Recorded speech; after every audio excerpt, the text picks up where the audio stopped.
inatupatia sasa hapa sura mbili. Inatuonyesha Yesu mtu wa kweli na Yesu Mungu wa kweli. Hapa sasa wanatuambia Yesu mtu wa kweli na tunapaswa iona wakati gani? Sasa Yesu alifufua Lazaro. Wanatuambia kwa Jean 43, Jean 11:43 jusqu'à 47. Pale ndio wanatuambia kisi Yesu alifufua Lazaro. Wanatuambia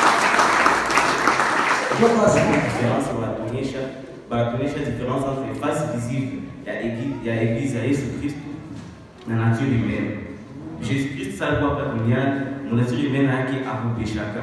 Mais contrairement à l'église, moi face visible, vous avez pas eu ma erreur, on sait que Dieu n'est pas parfait.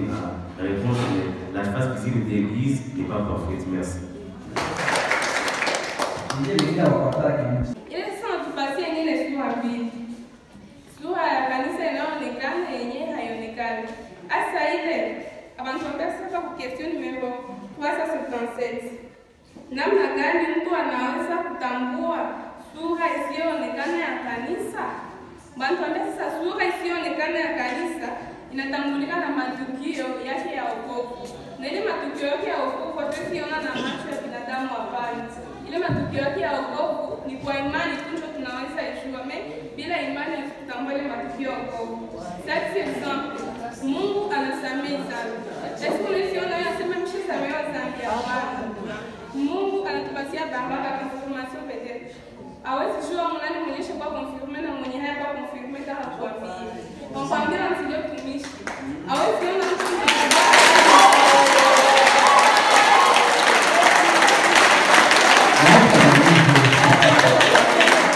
kwa kanisa Yesu Kristo ina kazi mbili. Ya kwanza inatolea watu wokovu na kuwapatanisha na Mungu.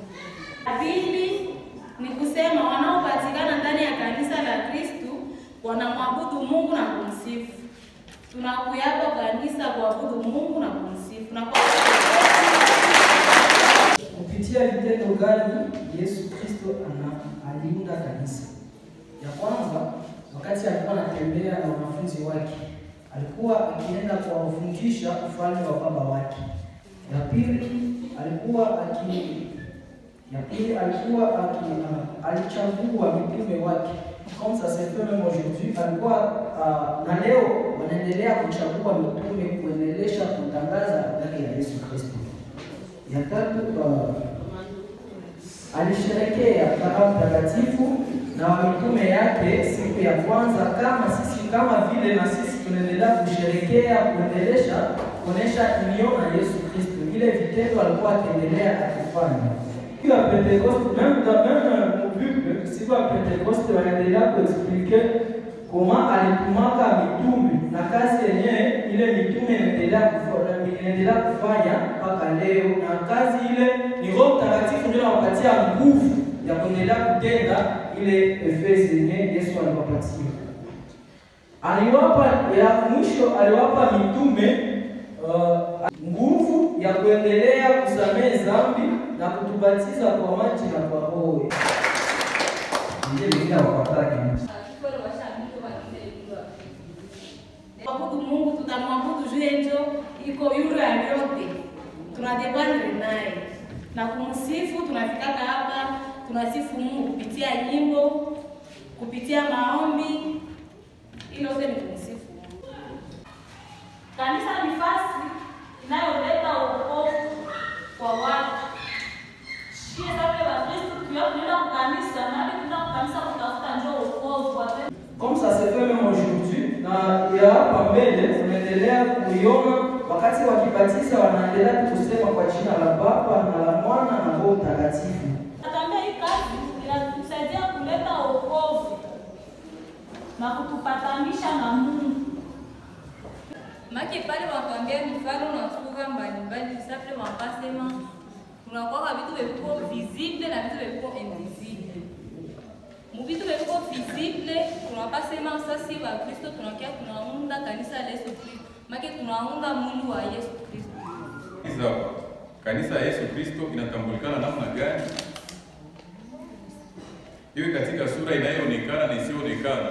Kanisa ya Yesu Kristo inatambulikana ndani ya sura ya upekee ya umoja na utakaso inayopatikana ulimwengu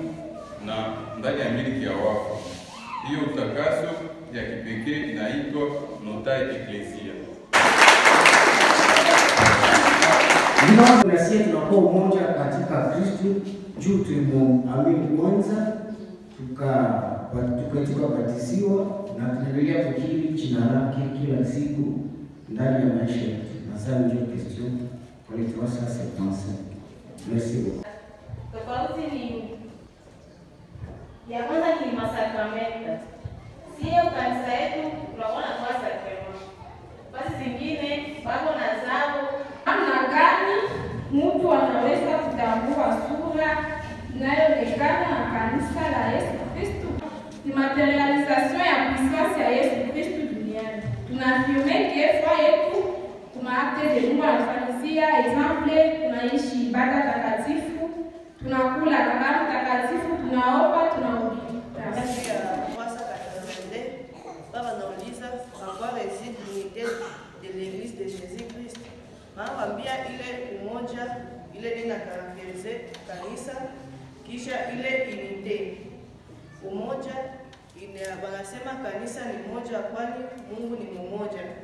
Mungu ni mmoja, maana yake ndio wanasema sie wote tunumbaka Mungu mmoja. Kisha Mungu anajionyesha ni mmoja ile Trinité, Mungu Baba, Mungu Mwana na Mungu Mtakatifu. Kisha kesho kufuata kwambia en quoi réside la sainteté de l'église de Jésus-Christ. Akwambia jua nini kanisa ni takatifu. Watuambia kanisa ni takatifu, wasema kwanza Mungu yeye pekee ni takatifu.